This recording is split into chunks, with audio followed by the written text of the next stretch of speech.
नमस्कार, स्वागत है आप सभी का। मैं हूं हिमांशु और आप देख रहे हैं हलचल इंडिया। बेबाक खबर, तेज असर। आइए नजर डालते हैं आज की खबरों पर।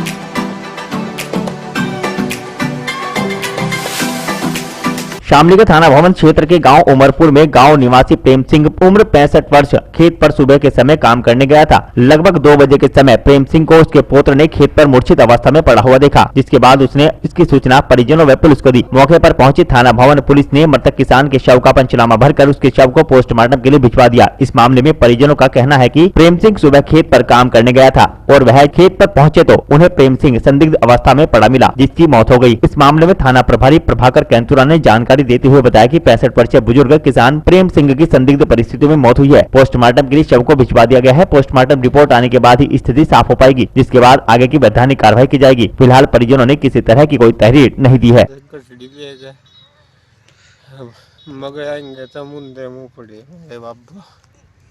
नाम है आपके बाबा का?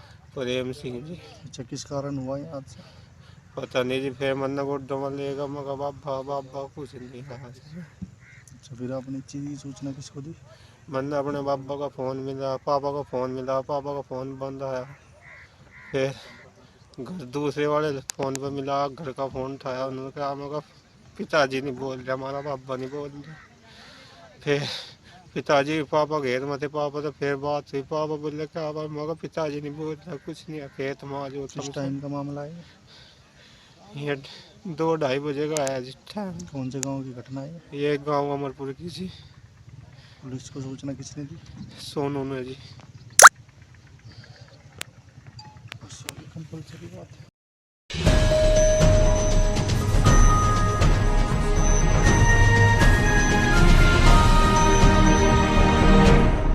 मुजफ्फरनगर के रुड़की रोड स्थित बैंकेट हॉल में समाजवादी पार्टी के राष्ट्रीय अध्यक्ष के प्रदेश व्यापी आह्वान पर यूपी की प्रथम राज्यपाल और स्वतंत्रता संग्राम सेनानी डॉक्टर सरोजिनी नायडू के जन्मदिन के अवसर पर महिला दिवस पर भाजपा सरकार में बढ़ते महिला पर अपराध अत्याचार के विरुद्ध समाजवादी पार्टी महिला घेरा कार्यक्रम विचार गोष्ठी सपा जिला अध्यक्ष प्रमोद त्यागी एडवोकेट के नेतृत्व में आयोजित की गयी। इस दौरान रुड़की रोड सत्संग भवन से जुलूस के रूप में खतौली के पूर्व प्रत्याशी बच्ची सैनी सुषमा सैनी के नेतृत्व में दर्जनों महिलाओं के द्वारा अखिलेश यादव व डिम्पल यादव के जिंदाबाद के नारे लगाते हुए कार्यक्रम में पहुंचे। पूर्व प्रत्याशी श्यामलाल बच्ची सैनी ने बताया कि हमें आशा है कि जिस तरह महिलाओं में भी समाजवादी पार्टी के लिए रुझान है, आने वाले 2022 में वास्तव में एक जागृति चेतना पैदा करने का काम करेगा। वर्तमान की सरकार में महिलाओं का उत्पीड़न हो रहा है, शोषण हो रहा है, हत्याएं हो रही है। महिला शक्ति जागरूकता कार्यक्रम में समाजवादी पार्टी की सरकार बनाने में मोहब्बत देगी। आज जो कार्यक्रम हो रहा है, ये हमारे माननीय राष्ट्रीय अध्यक्ष जी के आदेश पर हम लोगों ने ये जन्मदिन मनाया है। हमारी राष्ट्र महिला के दिवस में आज मनाया जा रहा है। सरोजिनी नायडू जी जो प्रथम राज्यपाल थी महिला की, तो उनके जन्मदिन आज 13 फरवरी में मनाया जा रहा है। और इसलिए मनाया जा रहा है कि हमारी जो महिलाएं हैं उन्हें बहुत सी हमारी महिलाएं अनपढ़ हैं, गांव में रहती हैं, उन्हें ताकत देने के लिए जो हमारी सरोजिनी नायडू जी ने काम किए हैं।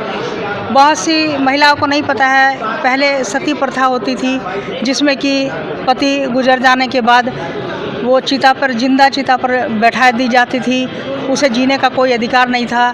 तो आज के दिन जो महिलाओं को जागरूक करने का काम किया है, वो उनके अधिकारों के बारे में बताने का काम करेंगे हम लोग। और सरोजिनी नायडू जी ने जो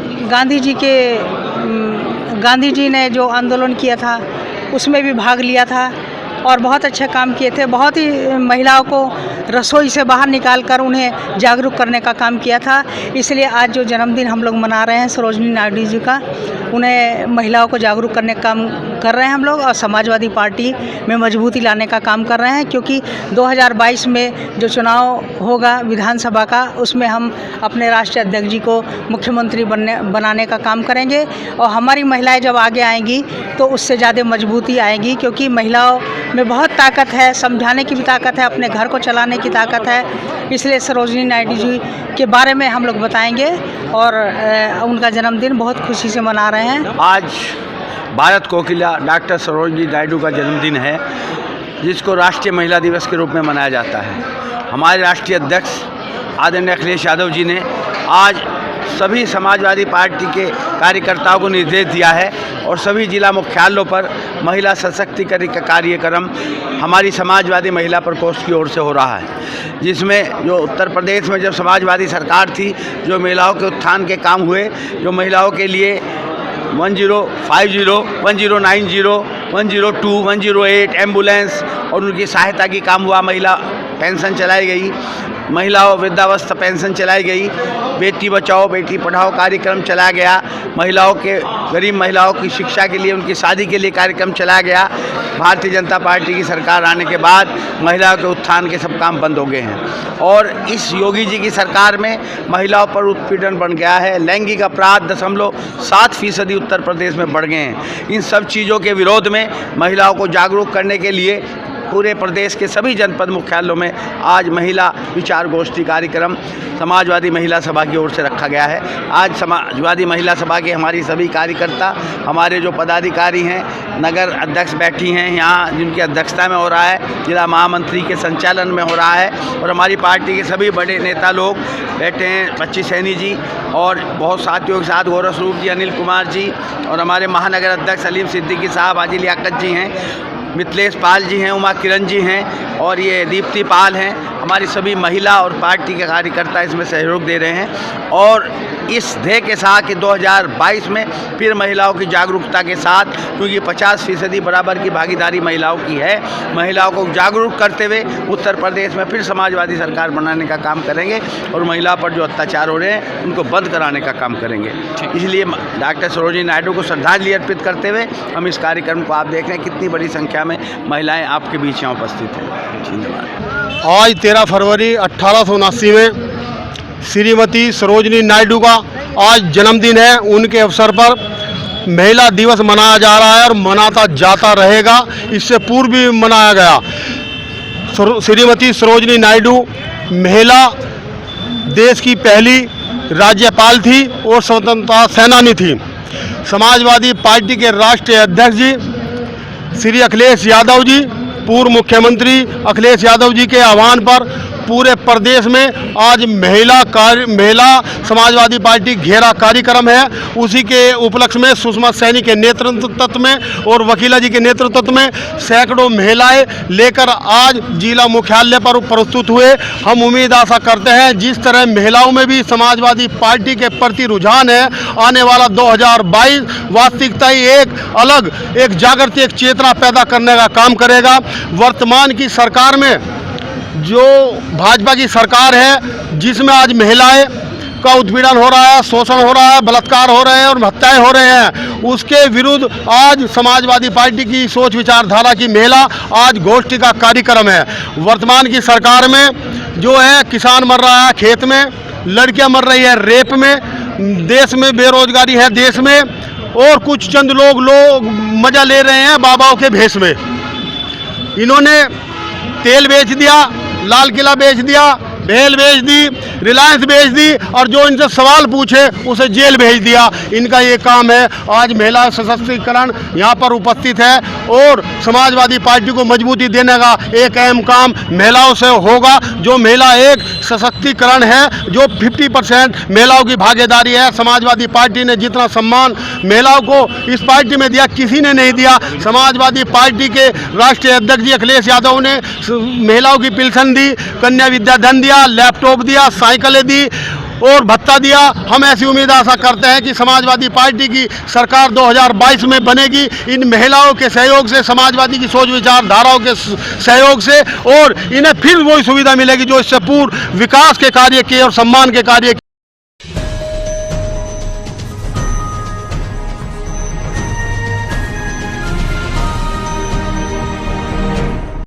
मुजफ्फरनगर जनपद के महावीर चौक स्थित अग्रवाल मार्केट में हिंदू संघर्ष समिति के 24 घटक दलों की बैठक आयोजित हुई, जिसमें सभी हिंदू संगठनों के पदाधिकारी मौजूद रहे। बैठक में हिंदू संघर्ष समिति के संरक्षक संजय मिश्रा के मुनीम से हुई लूट एवं गत दिन दवा व्यापारी की पत्नी के साथ हुई लूट की घटना के बाद हिंदू संघर्ष समिति के पदाधिकारियों ने बैठक कर कहा कि जनपद में लगातार क्राइम का ग्राफ बढ़ता जा रहा है एवं जल्द ही अगर इन लूट की घटनाओं का खुलासा नहीं हुआ तो सभी हिंदू संघर्ष समिति के घटक दल के नेता एवं पदाधिकारी वरिष्ठ पुलिस अधीक्षक कार्यालय पर धरना देंगे। आज हिंदू संघर्ष समिति के सभी घटक घटक दलों की, जिसमें लगभग 2 दर्जन संगठन कार्य करते हैं हिंदू संघर्ष समिति के बैनर तले। और उसको लेकर हिंदू संघर्ष समिति के संरक्षक श्री सुभाष चौहान जी के प्रतिष्ठान पर एक बैठक का आयोजन किया जा रहा है, जिसमें बड़े ही गंभीर मुद्दे को लेकर ये बैठक हो रही है। और इसमें रणनीति तय की जा रही है कि जो अभी कुछ ही समय में हिंदू संघर्ष समिति के संरक्षक और हिंदू संघर्ष समिति के घटक दल हैं संजय मिश्रा जी गुड़ मंडी से, 2 लोगों के साथ लूट की घटनाएं हो चुकी हैं। नगर हमारा ज़िले का मुख्यालय है, अपने आप में बड़ी अहमियत रखता है और हमारे ज़िले मुख्यालय नगर में दिन दहाड़े और ऐसे पदाधिकारियों के साथ लूट की घटना होना अपने आप में एक सवाल प्रश्न चिन्ह खड़ा करता है, जिसमें सुभाष चौहान जी द्वारा हमारे ज़िले के पुलिस के कप्तान अभिषेक यादव जी ने जीरो ड्रग्स अभियान की शुरुआत की थी। उसमें सुभाष चौहान जी के संगठन ने और हिंदू संघर्ष समिति ने पूरा भरपूर सहयोग किया था। इसीलिए कुछ ड्रग्स माफिया जो यहाँ पर, जिसके साथ कुछ सफ़ेद पोश नेता भी शामिल हैं, जो उनके निशाने पर आ गए थे। हमें अंदेशा है कि ये घटना, ये जो लूट की घटना है, इसके तार कहीं ना कहीं उस साजिश से जुड़े हुए हैं।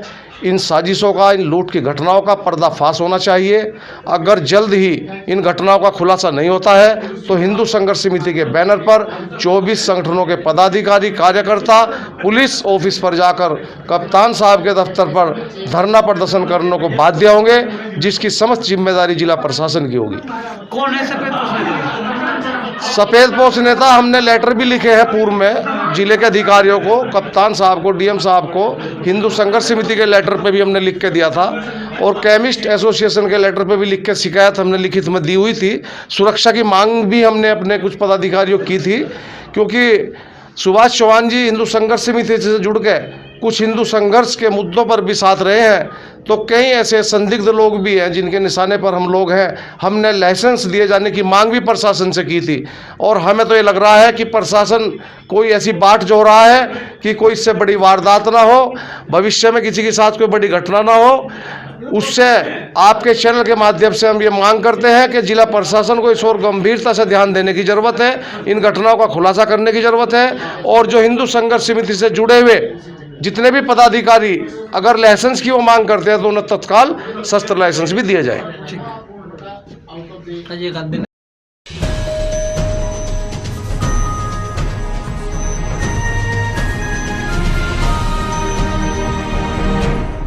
उत्तर प्रदेश प्रजापति महासभा जनपद मुजफ्फरनगर की जिला कार्यकारिणी की मीटिंग एवं पदाधिकारियों की शपथ ग्रहण व नव विस्तार कार्यकारिणी का सम्मान समारोह आयोजित किया गया, जिसकी अध्यक्षता श्यामलाल प्रजापति मंडल अध्यक्ष उत्तर प्रदेश प्रजापति महासभा सहारनपुर ने की, जिसमें उत्तर प्रदेश प्रजापति महासभा मुजफ्फरनगर की कार्यकारिणी का चुनाव कोरोना वायरस महामारी के कारण न होने से सर्वसहमति से सभी समाज सेवी जिला कार्यकारिणी ने पुनः जिला अध्यक्ष प्रमोद कुमार प्रजापति व उनकी जिला कार्यकारिणी का 5 साल के लिए मनोनयन प्रदेश अध्यक्ष उत्तर प्रदेश प्रजापति महासभा के द्वारा 20 सितंबर 2020 को व सहमति कराकर कार्यकारिणी को अनुमोदित प्रदान कर दी थी, जिसका कार्यकाल 20 सितंबर 2025 तक रहेगा। उसी क्रम में 13 फरवरी 2021 को प्रदेश अध्यक्ष की पूर्व में मनोनयन व संस्तुति के अनुसार मुजफ्फरनगर जिला कार्यकारिणी को संशोधित व विस्तार कर जिला कार्यकारिणी एवं जिला अध्यक्ष महिला, नगर अध्यक्ष मुजफ्फरनगर और अन्य सभी पदाधिकारियों का शपथ ग्रहण कराकर पदों के प्रमाण पत्र वितरित किए गए। हमारी संस्था है उत्तर प्रदेश की, उत्तर प्रदेश प्रजापति महासभा। पीछे 5 साल पहले मैं एक चुनाव द्वारा जिला अध्यक्ष चुना गया था और 5 साल के कार्यकाल को देखते हुए प्रजापति महासभा ने दोबारा मुझे नियुक्त किया है जिला अध्यक्ष के रूप में मुजफ्फरनगर के, और आगे भी प्रजापति समाज की इसी तरह सेवा करता रहूँगा। हर सुख दुख में प्रजापति समाज के 24 घंटे साथ रहूँगा। किस तरह का आपके कार्य रहेंगे अध्यक्ष पद पर? मेरा अध्यक्ष पद एक तो नवयुवकों को आगे बढ़ाना प्रजापति समाज के, और अब जो जिला पंचायत और प्रधानी के चुनाव आ रहे हैं, इन पर जो भी प्रजापति समाज का कोई भी कैंडिडेट किसी भी सीट पर लड़ेगा तो उनको किसी भी तरह का तन मन धन हर तरीके से उनके साथ खड़ा होकर ज़्यादा से ज़्यादा प्रजापति समाज के चुनाव में अपने सदस्य को जिताने का प्रयत्न करूंगा। और समाज में जो पुरानी कुरीतियाँ हैं उनको लेकर जो भी विचार होंगे समाज के, उनको दूर करने का प्रयास करूंगा। कुछ प्रमाण पत्र ये जो हमारी इसके संगठन के नई कार्यकारिणी बनी थी तो उनको सभी जितने पदाधिकारी थे उनको प्रमाण पत्र प्रदान किए गए। कितने प्रमाण पत्र ये हमने आज प्रमाण पत्र दिए हैं 35 नहीं 35। अच्छा, कोई नए कार्यकर्ता जुड़े हैं आपसे? जी 66। वैसे हमारे जो पूरे जिले की कार्यकारिणी है उसमें 66 पदाधिकारी हैं और इसका विस्तार आगे किया जाएगा। आज भी कोई नए कार्यकर्ता जुड़े हैं? हाँ, कुछ लोग आज भी नए कार्यकर्ता जुड़े हैं, करीब 25 से 30 आज जुड़े हैं नए।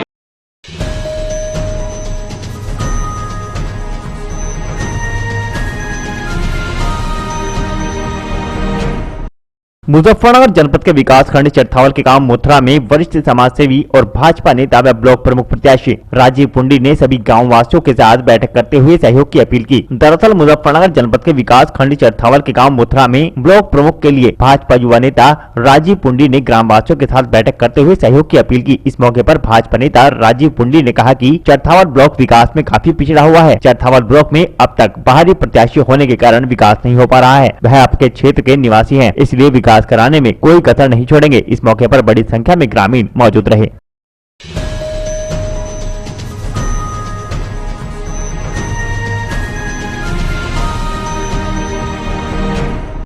मुजफ्फरनगर जनपद के चरथावल विकास खंड में भारतीय किसान यूनियन के पदाधिकारियों की एक बैठक संपन्न हुई, जिसमें चरथावल ब्लॉक अध्यक्ष ठाकुर कुशलवीर सिंह व सदर तहसील अध्यक्ष विकास शर्मा के साथ साथ मुजफ्फरनगर जिला अध्यक्ष धीरज लाटियान मुख्य अतिथि के रूप में मौजूद रहे। बैठक में दिल्ली में चल रहे अनिश्चितकालीन किसान आंदोलन के विषय में विस्तार से चर्चा हुई व सभी जिम्मेदार पदाधिकारियों को आंदोलन से जुड़ी हुई जिम्मेदारियां सौंपी गयी। साथ ही आंदोलन में राशन पानी की व्यवस्था के बारे में भी सभी ग्राम अध्यक्षों को जिम्मेदारियां सौंपी गयी। धीरज लाटियान ने किसानों को एकजुट होकर इस आंदोलन को दिशा और गति देने पर जोर देते हुए कहा कि सरकार अपने सहयोगियों की सहायता से किसानों को एक उनके मुद्दे से भटकाने का कार्य कर रही है। इस समय किसान को अपने मुद्दे उठाने का वक्त है। किसान अपनी बात मनवाने में कुछ कदम दूर है। तहसील अध्यक्ष विकास शर्मा ने किसानों को ज्यादा से ज्यादा बढ़ चढ़ कर आंदोलन में भाग लेने पर जोर दिया। एक तो आंदोलन जो चला हुआ है गाजीपुर बॉर्डर पर, उसकी व्यवस्था अनुशासन सिस्टम को देखते हुए यहाँ मीटिंग ली गई। जो जिम्मेदारी हाईकमान से मिली वो जिम्मेदारी यहाँ दी गई। अगली बात आपके माध्यम से एक बात कहना चाह रहा मैं यहाँ के जिला प्रशासन को, उधर आंदोलन है, इधर प्रशासन जो है मौन होगा गन्ना भुगतान के नाम पर। आज इस जनपद का 650 करोड़ रुपया बकाया है किसानों का मिलों पर। नहीं, सरकार का तो कहना है हमने 90% भुगतान दे दिया। नहीं, मैं बता रहा ना आपको, आप रिकॉर्ड लीजिए। 650 करोड़ बकाया है। बजाज भैंसाना शुगर मिल जो बजाज ग्रुप का है, अकेले पे 225 करोड़ बकाया है, क्योंकि 15 करोड़ पिछले सेशन का भी है, सारा इसका है। तो हमारा कहना आपके माध्यम से जो है कि तुरंत इस भुगतान की व्यवस्था प्रशासन करवाए, नहीं तो सारा का सारा मामला जो है इस प्रशासन के सिर फोड़ा जाएगा। आंदोलन चल रहा है, इस बात को ये सोच रहे कि इनका ध्यान नहीं है, यहाँ से ध्यान पूरा है। 18 तारीख के बाद 18 तारीख को जो छोटू राम की जयंती, रेलों को आंदोलन, कैंडल मार्च, ये सब पूरे करने के बाद में अगली जो कार्रवाई होगी जिला प्रशासन के खिलाफ होगी, बकाया भुगतान को लेकर। तो किस प्रकार 18 तारीख में आप लोगों का आंदोलन शुरू होगा, उसकी क्या जो भी तैयारियां हैं? गाइडलाइन किसान संयुक्त मोर्चे से मिल रही, कल को तो कैंडल मार्च है, शाम को 6 बजे है, उसके बाद रेल रोकेंगे। सर छोटू राम की जयंती है, इसमें बड़ी बड़ी सफाई करेंगे। जब देखेंगे ना इस प्रशासन को बकाया क्यों रख रखा, हमने कोई भुगतान नहीं रख रखा, सब दे दिया हमने भुगतान। सरकार दावा कर रही। तो सरकार ने भी 2 दिन पहले दावा किया था कि हमने जो है इसलिए गन्ने का समर्थन मूल्य नहीं बढ़ाया, पर हमने भुगतान 90% हमने उस दावे को खारिज कर दिया। 650 करोड़ है मुजफ्फरनगर जिले का बकाया, आप देख लो रिकॉर्ड। देखिए, आज ब्लॉक चरथावल में सभी जिम्मेदार पदाधिकारी भाग चुके, जो भी जिम्मेदार पदाधिकारी हैं वो सबको बुलाकर एक मीटिंग का आयोजन हुआ यहाँ पे ब्लॉक में। और उस मीटिंग का जो मेन उद्देश्य था वो धरने को, हमारे ब्लॉक को किस तरीके से धरने को सहयोग करना है और यहाँ के किसान किस तरीके से धरने पर अपना जो सहयोग है वो किस तरीके से देंगे। भाई धरने पे वहाँ पे राशन का भी सहयोग कर रहे हैं सभी ब्लॉक। वहाँ पे किसान अपने घर से जो राशन लेके जाना है उसको किस तरीके से लेके जाना है, क्या क्या सामान लेके जाना है, वहाँ पे कैसे ट्रैक्टर ट्रॉलियों को, कितनी संख्या में वहाँ ट्रैक्टर ट्रॉलियाँ अपनी लेके जानी है, किस किस दिन किस किस पदाधिकारी की क्या क्या ड्यूटी है। वहाँ पर अपने ब्लॉक के वॉलंटियर, सबसे मेन जो आज मीटिंग का उद्देश्य था वॉलंटियरों को लेकर था कि अपने ब्लॉक के वॉलंटियर वहाँ हमें देने हैं धरने पर। तो उसमें किन लोगों को ये कार्यभार सौंपना है, कौन लोग सक्षम है, उसकी लिस्ट बनाई गई है। यहाँ से 50 वॉलंटियर की टीम वहाँ पे मौजूद रहेगी जो धरने पे देखरेख करेगी। जिससे क्या अंदाजा लगाया जा रहा है, लगातार सभाएं हो रही हैं, इससे अंदाजा लगता है कि ये आंदोलन लंबा खींचेगा। देखिए, किसान पूरी तरीके से तैयार है और जैसा कि हमारे हाईकमान के आदेश हो चुके हैं कि हम अक्टूबर तक धरने को एक कार्यशैली में उतार चुके हैं कि आपको अक्टूबर तक इस धरने की एक रूपरेखा रचनी है, वो रच चुकी है। तो उस पे ही काम हो रहे हैं। सभाओं के माध्यम से बताया जा रहा है किसान मजबूती के साथ किस तरीके से इस आंदोलन को लड़ेंगे। वही सब सभाओं के माध्यम से एक दूसरे को जानकारी किसान दे रहे हैं कि क्या क्या काम है हमारे और किस तरीके से हम अपने खेत का भी काम है, उधर आंदोलन भी है, इन दोनों के बीच में कैसे तालमेल बैठाया जाए, इन सब चीजों को लेकर हर जगह पर चर्चाएं हो रही हैं। सरकार झुकने को तैयार नहीं है। देखिए, सरकार ने तो जिद पकड़ ली है कि उनको झुकना नहीं है, लेकिन किसान की भी जिद है कि किसान भी अपनी फसलों के जो दाम है वो लेकर रहेगा। जब तक उसकी फसलों का दाम नहीं मिलेगा, किसान घर बैठने वाला नहीं है, वहां से लौट कर आने वाला नहीं है। अब किसान देश की राजधानी में है और अपनी आवाज, अपनी फसलों को पैकेट में बंद होने से, जो अपनी रोटी है, अपना अनाज है, उसको पैकेट में बंद होने से बचा रहा है किसान, कि ये पैकेटों में बंद ना हो। ये इस पर हर एक नागरिक का अधिकार है और ये पेट भरता है नागरिक, हर देशवासी का।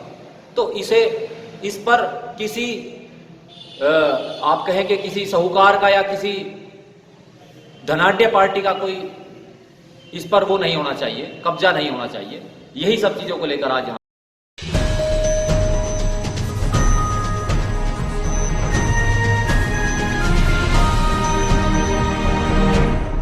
मुजफ्फरनगर जनपद के थाना चरथावल के नए थाना प्रभारी महेंद्र पाल सिंह ने शनिवार को चरथावल थाने का कार्यभार संभाल लिया। कार्यभार संभालते ही अपराध और आपराधिक वारदातों पर अंकुश लगाने के लिए स्टाफ के साथ बैठक की और जरूरी दिशा निर्देश दिए। एसएचओ महेंद्र पाल सिंह ने मीडिया से बातचीत के दौरान बताया कि क्षेत्र में कानून व्यवस्था को बनाए रखना उनकी प्राथमिकता में शामिल है। दरअसल मुजफ्फरनगर एसएसपी अभिषेक यादव के द्वारा चरथावल थाना प्रभारी धर्मेंद्र सिंह के सहारनपुर जनपद में ट्रांसफर हो जाने के पश्चात चरथावल थाना प्रभारी की जिम्मेदारी क्राइम ब्रांच में तैनात इंस्पेक्टर महेंद्र पाल सिंह को सौंपी गई है। नवनियुक्त चरथावल थाना अध्यक्ष महेंद्र पाल सिंह ने शनिवार को चरथावल थाने का कार्यभार संभाल लिया। कार्यभार संभालते ही उन्होंने कहा कि शासन की मंशा के अनुरूप कार्य करते हुए पीड़ितों को न्याय दिलाना उनकी पहली प्राथमिकता है। साथ ही क्षेत्र में कानून व्यवस्था कायम रखते हुए अपराधियों पर सख्त नजर पुलिस की होगी, जिससे क्षेत्र में अमन शांति कायम रहे।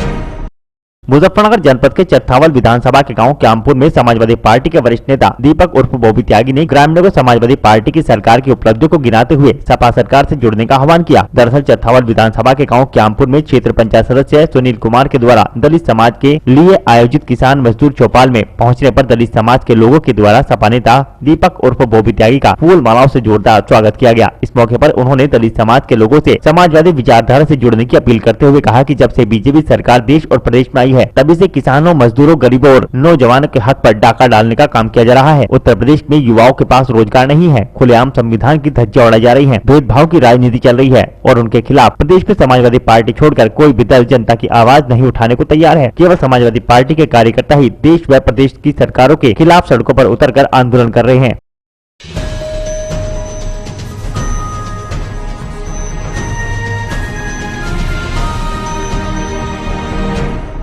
मुजफ्फरनगर के रामराज थाना अध्यक्ष सत्येंद्र नागर का दूसरे जनपद में ट्रांसफर होने पर समस्त स्टाफ के द्वारा फूल मालाएं पहनाकर उन्हें भावभीनी विदाई दी गई। जनपद मुजफ्फरनगर के रामराज थाना क्षेत्र अध्यक्ष सत्येंद्र नागर का जनपद सहारनपुर में ट्रांसफर होने पर नवनियुक्त थाना रामराज अध्यक्ष सुदेश कुमार ने रामराज थाने का चार्ज संभालते हुए ट्रांसफर हुए थाना अध्यक्ष का विदाई समारोह का आयोजन किया, जिसमें रामराज थाने के समस्त स्टाफ ने थाना अध्यक्ष सत्येंद्र नागर को फूल मालाएं पहनाकर भावभीनी विदाई दी। वहीं सत्येंद्र नागर ने कहा कि उन्होंने 8 महीने थाना रामराज का चार्ज संभाला, जहां उनके चार्ज में किए गए कार्यकाल की पुलिस कर्मियों ने जमकर सराहना की। वहीं फूल मालाएं पहनाकर सत्येंद्र नागर को भावपूर्ण विदाई दी। वहीं दूसरी ओर एसआई वरुण कुमार तेवतिया का भी विदाई समारोह के दौरान फूल मालाएं पहनाकर थाना खतौली भूड़ चौकी पर स्थानांतरण होने पर विदाई दी गई।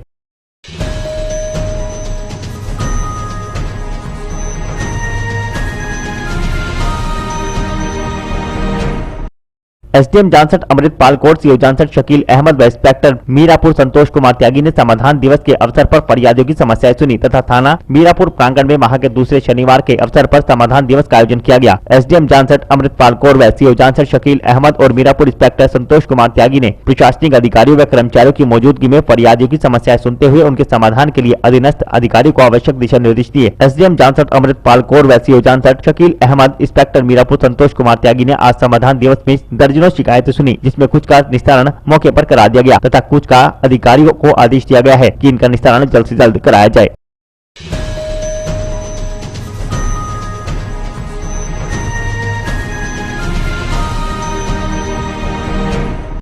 मुजफ्फरनगर के मीरापुर थाने में एसएसआई प्रदीप चीमा, बीआईटी चौकी प्रभारी नवीन सैनी, संबरहेड़ा चौकी इंचार्ज करण नगर का सहारनपुर स्थानांतरण होने पर शनिवार को सीओ जानसठ शकील अहमद, मीरापुर इंस्पेक्टर संतोष कुमार त्यागी व पुलिस कर्मियों के द्वारा एसएसआई प्रदीप चीमा, नवीन सैनी, करण नगर का विदाई समारोह कार्यक्रम आयोजित किया गया। इस दौरान समस्त पुलिस कर्मियों व कस्बे के गणमान्य नागरिकों ने सभी की कार्यकाल की जमकर सराहना की तथा उन्हें फूल मालाएं पहनाकर व प्रतीक चिन्ह देकर और अन्य उपहार भेंट कर सम्मानित किया। सीओ जानसठ शकील अहमद और इंस्पेक्टर मीरापुर संतोष कुमार त्यागी सहित समस्त स्टाफ ने एसएसआई प्रदीप चीमा, एसआई नवीन सैनी, एसआई करण नागर को भावभीनी विदाई दी।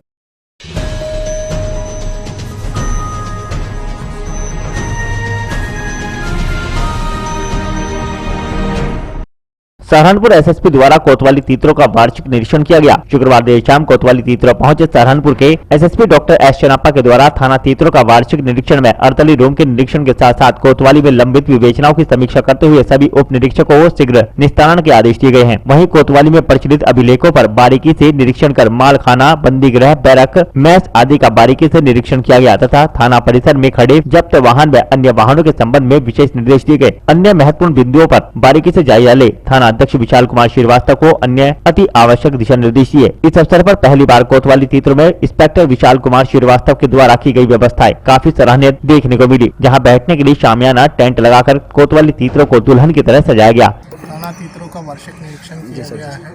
इसमें रजिस्टरों का रखरखाव, रजिस्टर का जो प्रविष्टि अद्यावधि है क्या नहीं है, थाने का रखरखाव, साफ सफाई और विवेचनाओं का निस्तारण के बारे में समीक्षा किया गया है।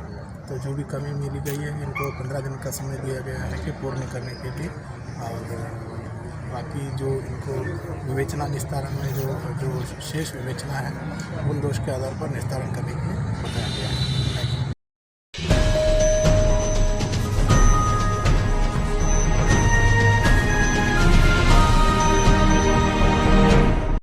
सहारनपुर के गागालीडी थाना क्षेत्र के गांव पंचायत कैलाशपुर में शुक्रवार को चल रहे रोशनी मेले में आयोजित कुश्ती दंगल में सहारनपुर, रुड़की, पानीपत, हरियाणा सहित अन्य कई जगहों से आए पहलवानों ने कुश्ती में जोर आजमाइश की और अपने दांव पेच दिखाए। कार्यक्रम में आज दंगल की शुरुआत छोटे पहलवानों से की गई। सभी इनामी कुश्तियां दंगल कमेटी की ओर से कराई गई, जिसमें 200 रूपए से लेकर 10,000 रूपए तक की इनामी कुश्तियां कराई गई, जिसमें बाहर से आए पहलवानों ने जोर आजमाइश की। कुश्ती देखने के लिए आसपास के क्षेत्र से भारी संख्या में लोग पहुंचे और हो रहे दंगल का लुत्फ उठाया। दंगल का संचालन यामीन खलीफा ने किया और रेफरी की भूमिका मशकूर खान खलीफा, शाकिर खान खलीफा ने निभाई। इस मौके पर दंगल में कुश्ती जीतने वाले सभी पहलवानों को कमेटी की ओर से इनाम स्वरूप धनराशि सहित कुश्ती करने वाले पहलवानों का स्वागत करते हुए अलग से भी इनाम दिया गया और कुश्ती हारने वाले पहलवानों को भी इनाम देकर हौसला अफजाई की गई।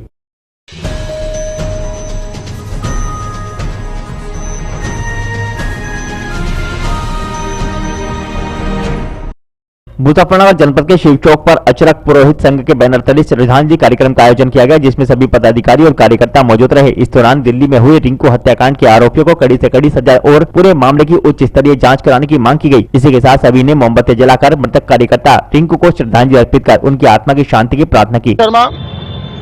जिनकी हत्या कर दी गई है उनको हमने श्रद्धांजलि दी और ईश्वर से उनकी आत्मिक शांति के लिए प्रार्थना की। आज हम आप सब प्रेस के माध्यम से, मीडिया के माध्यम से वर्तमान सरकार से भी यह मांग करते हैं कि इस हत्या का